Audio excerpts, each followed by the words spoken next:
Hello students, આજનો આપણો વિષય છે વિજ્ઞાન ધોરણ 8 પાઠ 4 ધાતુ અને અધાતુ પદાર્થો ધાતુ અને અધાતુ. એમાં આપણે તમે આગળના વિડીયોમાં ધાતુ અધાતુના ભૌતિક ગુણધર્મો જોયા, કોને ધાતુ કહેવાય કોને અધાતુ કહેવાય એ શીખ્યા. ત્યારબાદ ધાતુ અધાતુના રાસાયણિક ગુણધર્મોની પણ આપણે ચર્ચા કરી હતી. એમાં ધાતુ અધાતુના રાસાયણિક ગુણધર્મોમાં પહેલા ઓક્સિજન સાથેની પ્રક્રિયા, ત્યારબાદ આપણે પાણી સાથેની પ્રક્રિયા જોઈ હતી. બરાબર. હવે આજે આપણે ધાતુઓ અને અધાતુની એસિડ સાથેની પ્રક્રિયાની વાત કરીશું કે મોટા ભાગની ધાતુઓ એસિડ સાથે પ્રક્રિયા કરે છે. આ પ્રક્રિયા દરમિયાન એસિડમાં રહેલો હાઇડ્રોજન વાયુ સ્વરૂપે મુક્ત થાય છે. હવે આપણે જોઈશું ધાતુની એસિડ સાથેની પ્રક્રિયા. એસિડ સાથે પ્રક્રિયા કરે છે. આ પ્રક્રિયા દરમિયાન એસિડમાં રહેલો હાઇડ્રોજન વાયુ સ્વરૂપે મુક્ત થાય છે. પ્રવૃત્તિ. હવે એના માટે આપણે પ્રવૃત્તિ જોઈશું. ધાતુ અને અધાતુઓની એસિડ સાથેની પ્રતિક્રિયા કેવી હોય છે તે સમજવા એક પ્રવૃત્તિ કરીએ. મેગ્નેશિયમની પટ્ટી, એલ્યુમિનિયમનો વરખ, લોખંડનો વહેર, તાંબાનો પાતળો લચીલો વાયર, કોલસાનો ભૂકો અને સલ્ફરના ભૂકાને અલગ અલગ કસનળીમાં લઈ તેના પર A, B, C, D, E અને F એમ લેબલ કરો. હવે શું કર્યું? તો પાણી ધાતુ અધાતુની એસિડ સાથેની પ્રક્રિયા કેવી રીતે છે સમજવાની છે. તો મેગ્નેશિયમની પટ્ટી લઈ અને પાણીમાં નાખી છે, એલ્યુમિનિયમનો વરખ છે, લોખંડનો વહેર છે, તાંબાનો વાયર, કોલસાનો ભૂકો અને સલ્ફરનો ભૂકો, અને લેબલ આપી દીધું A, B, C, D, E અને F. દરેકમાં અલગ અલગ પ્રકારની વસ્તુ ધાતુ અધાતુ પદાર્થ લીધા છે. દરેક કસનળીમાં ડ્રોપરની મદદથી 5 મિલી મંદ હાઇડ્રોક્લોરિક એસિડ વારાફરતી ઉમેરો. હવે દરેક કસનળીમાં શું ઉમેરવાનું છે? 5 મિલી મંદ હાઇડ્રોક્લોરિક એસિડ વારાફરતી ઉમેરવાનું છે. પ્રક્રિયાનું ધ્યાનથી અવલોકન કરો. જો ઠંડા દ્રાવણમાં કોઈ પ્રક્રિયા ન થાય તો તેને ધીમેથી થોડી ગરમ કરો. દરેક કસનળીના મુખ પાસે સળગતી દિવાસળી લાવો. હવે શું કર્યું? તો તમે નીચે રાસાયણિક પ્રક્રિયા થતી જોવા મળે છે. કસનળીના મોં આગળ દિવાસળી રાખવાની છે.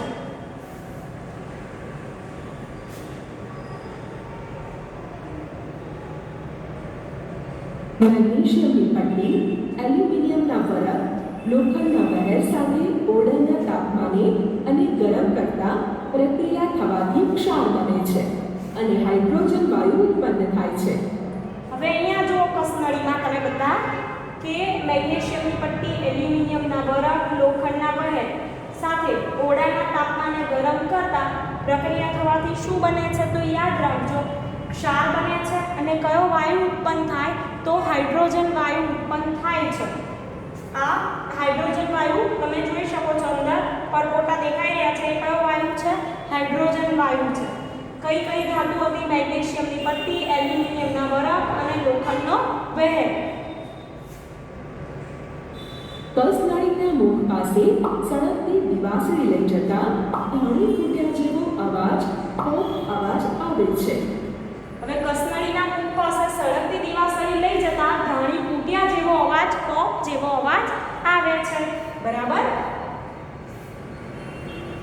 જ્યારે તાંબાના પાતળા વાયર, કોલસાના ભૂકા અને સલ્ફરના ભૂકા સાથે મંદ હાઇડ્રોક્લોરિક એસિડની પ્રક્રિયા થતી નથી, તેને ગરમ કરવા છતાં પણ હાઇડ્રોજન વાયુ ઉત્પન્ન થતો નથી. હવે તાંબાનો તાર, કોલસાનો ભૂકો, સલ્ફરના ભૂકા સાથે મંદ હાઇડ્રોક્લોરિક એસિડની પ્રક્રિયા કરવામાં આવે તો શું થાય? તો એને ગરમ કરીએ ને તોય હાઇડ્રોજન વાયુ ઉત્પન્ન થતો નથી. એવું જ રહે છે. દ્રાવણમાં કોઈ ફેરફાર તમે દેખાય છે? તો નથી દેખાતો. આગળ ધાતુઓ હતી એમાં દ્રાવણમાં ફેરફાર દેખાતો હતો, આમાં દેખાતો નથી.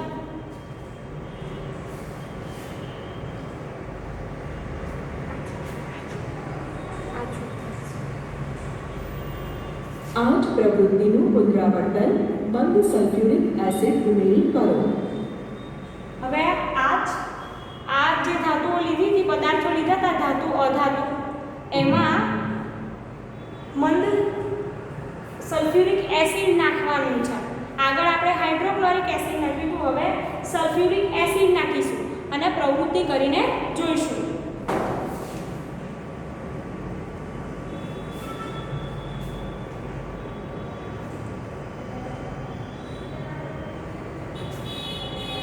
મેગ્નેશિયમની પટ્ટી, એલ્યુમિનિયમના વરખ, લોખંડનો બહેર અને તાંબાના પાતળા તારની ઓરડાના તાપમાને અને ગરમ કરતા મંદ સલ્ફ્યુરિક એસિડ સાથે પ્રક્રિયા થવાથી ક્ષાર બને છે અને હાઇડ્રોજન વાયુ ઉત્પન્ન થાય છે. હવે ફરીથી મેગ્નેશિયમની પટ્ટી, એલ્યુમિનિયમનો વરખ, લોખંડનો બહેર, તાંબાના પાતળા તારની ઓરડાના તાપમાને અને ગરમ કરતા મંદ સલ્ફ્યુરિક એસિડ સાથે પ્રક્રિયા થવાથી શું બને છે? ક્ષાર બને છે. અને કયો વાયુ ઉત્પન્ન થાય છે? હાઇડ્રોજન વાયુ ઉત્પન્ન થાય છે. તેની નજીક સળગતી દિવાસળી લઈ જતા પોપ અવાજ ઉત્પન્ન થાય છે, જે હાઇડ્રોજનની હાજરી સૂચવે છે. હવે તેની નજીક દિવાસળી લઈ ગયા તો પોપ અવાજ ઉત્પન્ન થાય, જે શું દર્શાવે છે? હાઇડ્રોજનની હાજરી. હાઇડ્રોજનની હાજરી ચકાસવા માટે આપણે આવી રીતે કસનળીની નજીક દિવાસળી રાખીએ તો પોપ જેવો અવાજ આવે છે. જ્યારે કોલસાના ભૂકા અને સલ્ફરના ભૂકા સાથે મંદ સલ્ફ્યુરિક એસિડની ઓરડાના તાપમાને અને હુંફાળી ગરમ કરવા છતાં પ્રક્રિયા થતી નથી. હવે આગળ જોયું હતું એમ અહીંયા સલ્ફ્યુરિક એસિડમાં પણ એવું થાય છે કે કોલસાનો ભૂકો અને સલ્ફરના ભૂકા સાથે મંદ સલ્ફ્યુરિક એસિડની ઓરડાના તાપમાને અને હુંફાળી ગરમ કરવા છતાં પ્રક્રિયા થતી નથી અને હાઇડ્રોજન વાયુ ઉત્પન્ન થતો નથી. તમે અહીંયા જોઈ શકો છો કોલસાનો ભૂકો અને સલ્ફરનો ભૂકો, બરાબર? અને હાઇડ્રોજન વાયુ ઉત્પન્ન થતો નથી.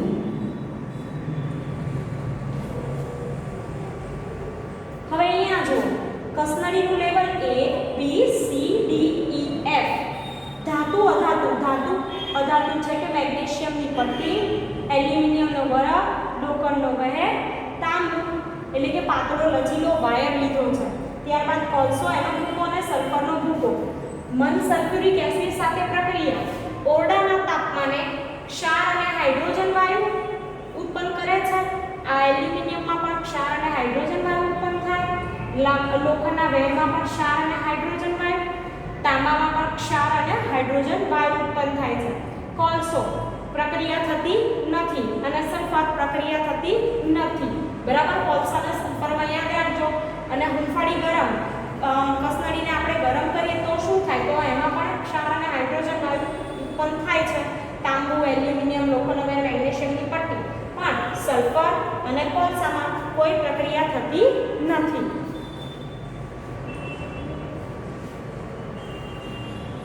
ધાતુઓ એસિડ સાથે પ્રક્રિયા કરી ક્ષાર અને હાઇડ્રોજન વાયુ ઉત્પન્ન કરે છે. તેની નજીક સળગતી દિવાસળી લઈ જતા પોપ અવાજ ઉત્પન્ન થાય છે. હવે જો ધાતુઓ એસિડ સાથે પ્રક્રિયા કરી ક્ષાર અને હાઇડ્રોજન વાયુ ઉત્પન્ન કરે છે. તેની નજીક સળગતી દિવાસળી લઈ જતા તે શું કરે છે? પોપ અવાજ ઉત્પન્ન કરે છે. યાદ રાખજો કે ધાતુઓની એસિડ સાથેની પ્રક્રિયા, તો ધાતુઓ એસિડ સાથે પ્રક્રિયા કરી શું કરે છે? તો મેગ્નેશિયમની પટ્ટી, એલ્યુમિનિયમનો વરખ, લાકડાનો બહેર અને તાંબાનો વાયર કયો વાયુ ઉત્પન્ન કરે છે? હાઇડ્રોજન વાયુ. એવું પૂછાય કે ધાતુઓ એસિડ સાથે પ્રક્રિયા કરી કયો વાયુ ઉત્પન્ન કરે છે? તો હાઇડ્રોજન વાયુ ઉત્પન્ન કરે છે.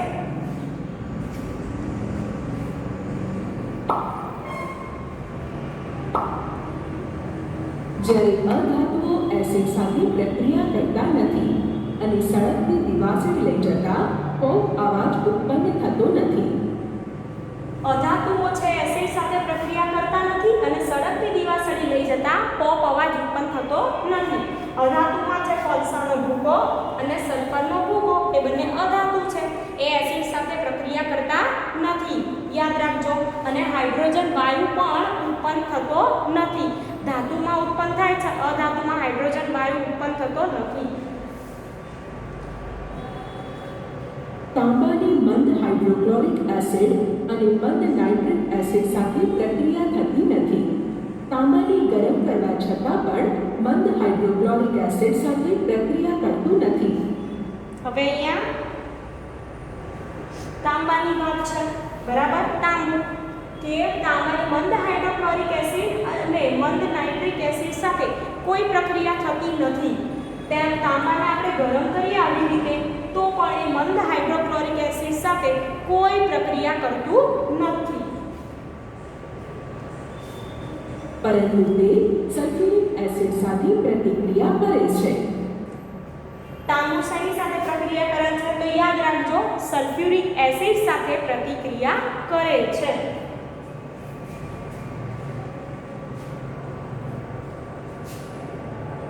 બેઝ સાથેની પ્રક્રિયા. પ્રવૃત્તિ ધાતુ.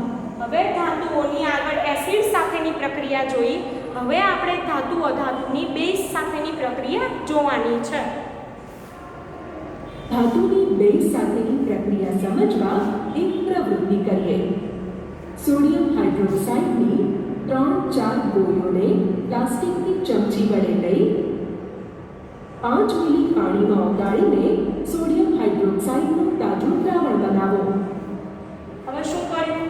તો સોડિયમ હાઇડ્રોક્સાઇડની 3-4 ગોળીઓને પ્લાસ્ટિકની ચમચી વડે લઈ 5 મિલી પાણીમાં ઓગાળીને સોડિયમ હાઇડ્રોક્સાઇડનું તાજું દ્રાવણ બનાવવાનું છે.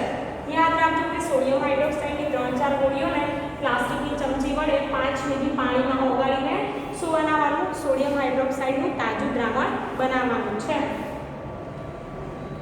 તેમાં એલ્યુમિનિયમ ફોઇલનો એક ટુકડો નાખો. હવે એમાં એલ્યુમિનિયમ ફોઇલ આવે છે, એ એલ્યુમિનિયમ ફોઇલનો એક ટુકડો નાખ્યો છે. કસનળીના મુખ પાસે સળગતી દિવાસળી લાવો અને ધ્યાનથી અવલોકન કરો. કસનળીના મુખ પાસે સળગતી દિવાસળી લાવો અને ધ્યાનથી આપણે શું કરવાનું છે? અવલોકન કરવાનું છે.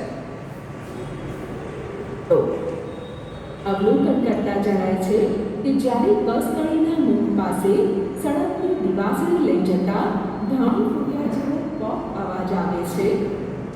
હવે કસનળીના મુખ પાસે સળગતી દિવાસળી લઈ ગયા તો ધાણી ફૂટ્યા જેવો પોપ અવાજ આવે છે. અહીંયા આ પોપ અવાજ એ હાઇડ્રોજન વાયુની હાજરી સૂચવે છે. આમ હવે આ જે પોપ અવાજ છે શેની હાજરી સૂચવે? તમે જાણો છો, આગળ શીખી ગયા. કયો વાયુ? હાઇડ્રોજન વાયુ.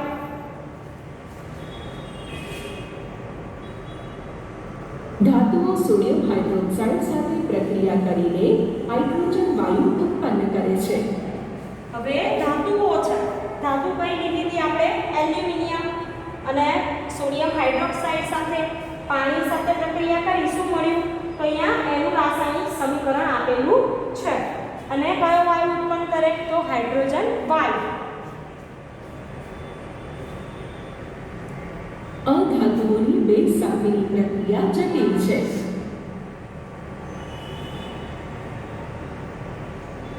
વિસ્થાપન પ્રક્રિયાઓ. પ્રવૃત્તિ. હવે આગળનો પોઈન્ટ છે વિસ્થાપન પ્રક્રિયા. અત્યાર સુધી આપણે કઈ કઈ પ્રક્રિયાઓ જોઈ? ધાતુની અને અધાતુની, એસિડ સાથે, બેઝ સાથે, ઓક્સિજન સાથે અને પાણી સાથેની પ્રક્રિયા જોઈ. હવે આપણે જોઈશું વિસ્થાપન પ્રક્રિયા. જુદી જુદી ધાતુઓના સક્રિયતા ક્રમ નક્કી કરવા એક પ્રવૃત્તિ કરીએ.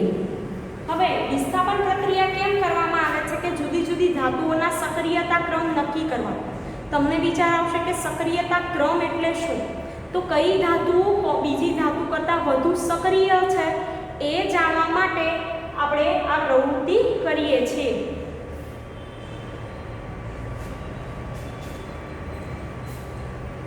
100 મિલીના 5 બીકર લઈ તેને A, B, C, D અને E એમ લેબલ કરો.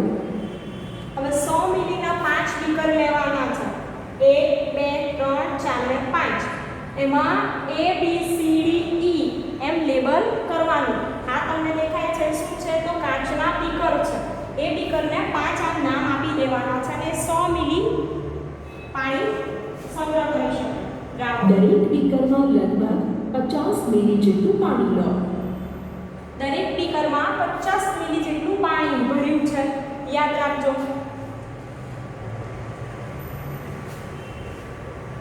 બીકર A અને બીકર B માં કોપર સલ્ફેટ પદાર્થ નાની ચમચી વડે લો અને ઓગાળો. બીકર A અને બીકર B માં આપણે શું કર્યું? તો બીકર A અને B માં કોપર સલ્ફેટ એનું અણુસૂત્ર છે, રાસાયણિક અણુસૂત્ર છે CuSO4. કોપર સલ્ફેટ નાની ચમચી વડે લઈ અને એમાં ઓગાળવાનું છે. અહીંયા તમે જોઈ શકો છો બંનેમાં કોપર સલ્ફેટનું દ્રાવણ નાખ્યું છે. બીકર A માં થોડો દાણાદાર ઝીંકનો ટુકડો ઉમેરો અને અવલોકન કરો. બીકર A માં ઝીંકનો ટુકડો ઉમેર્યો છે, ઝીંક ધાતુ છે એનો ટુકડો ઉમેર્યો. B માં લોખંડની નાની કીડી મૂકો અને અવલોકન કરો. બીકર A માં ઝીંક ધાતુનો ટુકડો, બીકર B માં લોખંડની ખીલી લીધી છે. યાદ રાખજો, આમાં ઝીંક, આમાં લોખંડની ખીલી. પાણીની અંદર શું ઓગાળ્યું હતું? Copper sulphate. બીકર A માં ઝીંકનો ટુકડો નાખતા દ્રાવણનો ભૂરો રંગ દૂર થાય છે અને લાલ રંગના પાવડર જેવો તાંબાનો જથ્થો બીકરના તળિયે એકઠો થાય છે, જે સૂચવે છે કે વધુ સક્રિય ઝીંક ધાતુ ઓછી સક્રિય કોપર ધાતુનું કોપર સલ્ફેટના દ્રાવણમાંથી વિસ્થાપન કરે છે.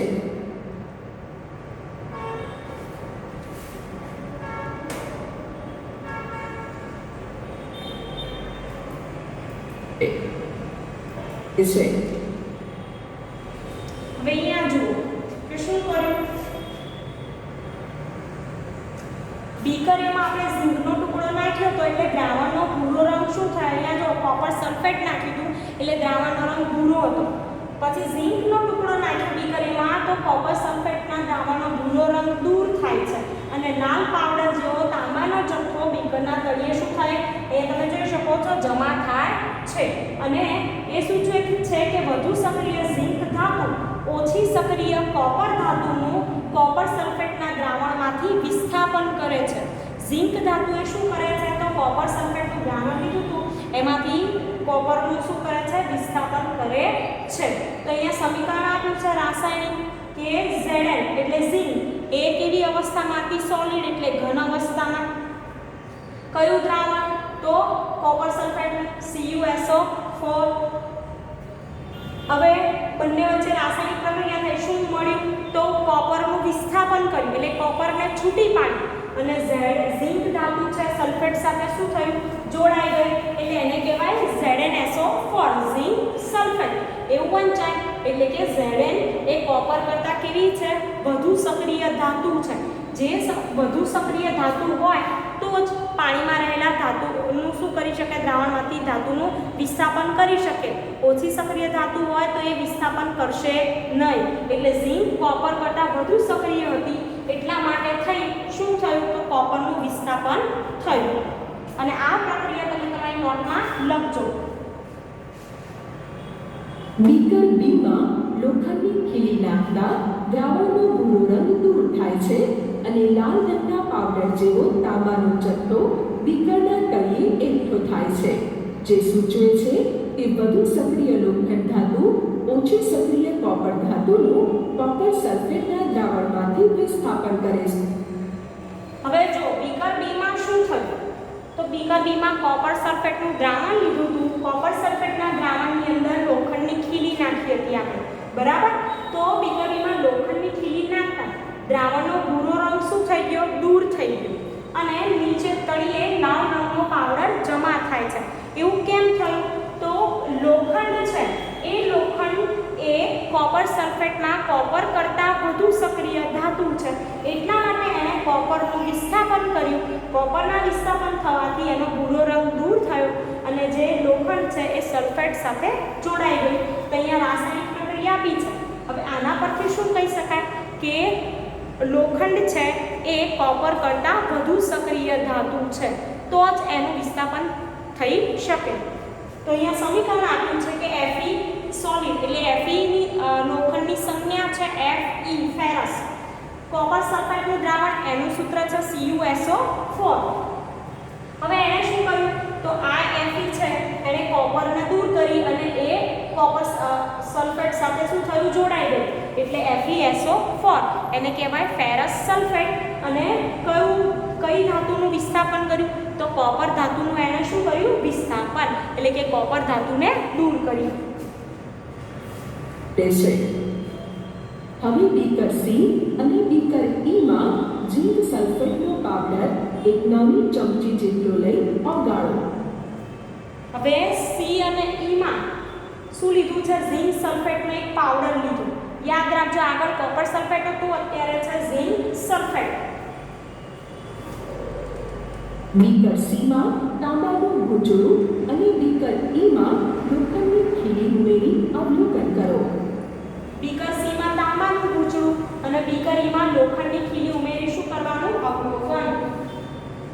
બીકર સી અને બીકર ઈ માં કોઈ ફેરફાર થતો નથી, જે સૂચવે છે કે વધુ સક્રિય ઝીંક ધાતુનું તેના દ્રાવણમાં ઓછી સક્રિય એવી કોપર અને લોખંડ ધાતુ વિસ્થાપન કરી શકતી નથી.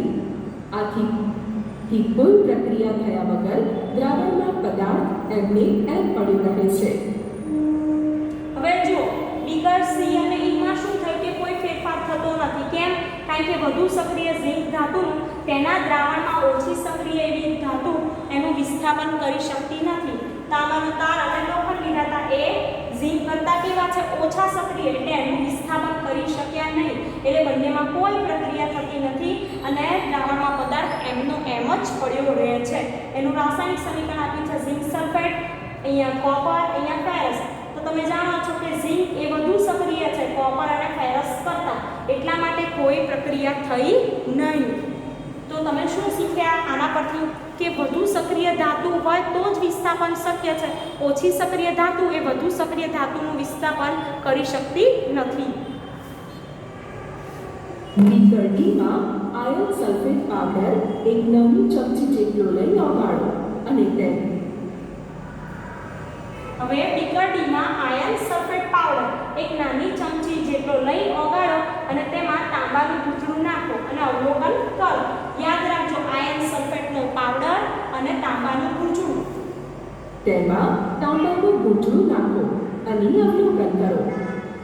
અવલોકન કરતા જણાય છે કે બીકર ડી માં કોઈ ફેરફાર જોવા મળતો નથી, જે સૂચવે છે કે વધુ સક્રિય આયર્ન ધાતુનું તેના દ્રાવણમાંથી ઓછી સક્રિય કોપર ધાતુ વડે વિસ્થાપન થતું નથી.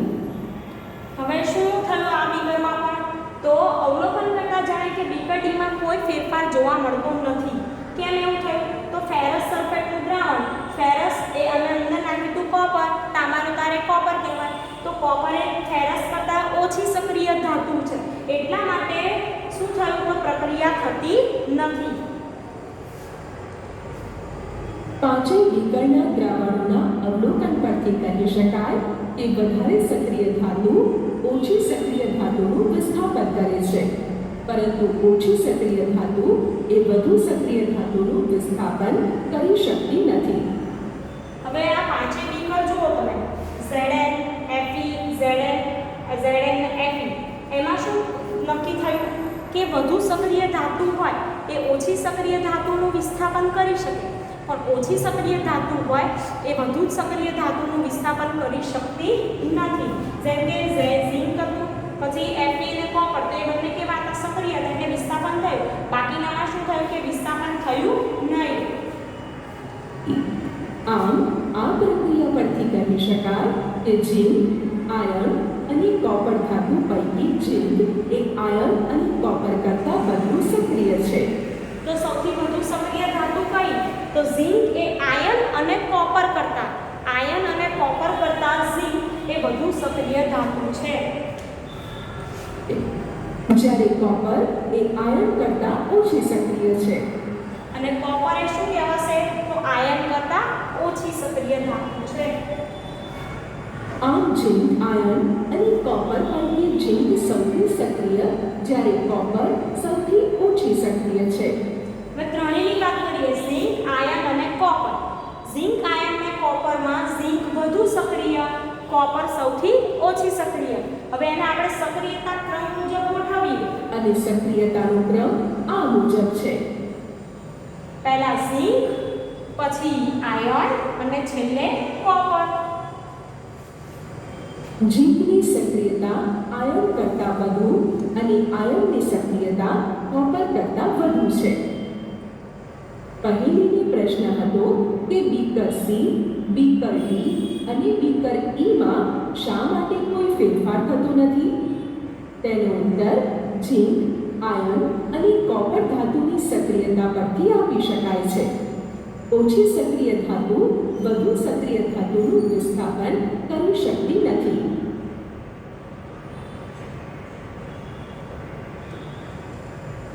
હવે ઓછી સક્રિય ધાતુ હોય એ વધુ સક્રિય ધાતુનું વિસ્થાપન કરી શકતી નથી. તો તમે આ વિડીયોમાં શું શીખ્યા? તો એસિડ, ધાતુ અધાતુની એસિડ સાથેની પ્રક્રિયા, બેઝ સાથેની પ્રક્રિયા અને વિસ્થાપન પ્રક્રિયા. બરાબર. વિસ્થાપન પ્રક્રિયા એટલે શું? તો સક્રિય ધાતુ છે એ ઓછી સક્રિય ધાતુનું વિસ્થાપન કરે છે, એટલે કે દૂર કરે છે અને પોતે જોડાય છે, સંયોજન બનાવે છે. બરાબર. અને એમાં રંગ પરિવર્તન પણ જોવા મળે છે. તમે અહીંયા પ્રવૃત્તિમાં જોયું. તો આ વિડીયો તમે, અને હા, કે આમાં જે રાસાયણિક સમીકરણ આવે છે વિડીયોમાં બતાવવામાં આવે છે એ તમે તમારી નોટમાં લખીને તૈયાર કરજો. Thank you.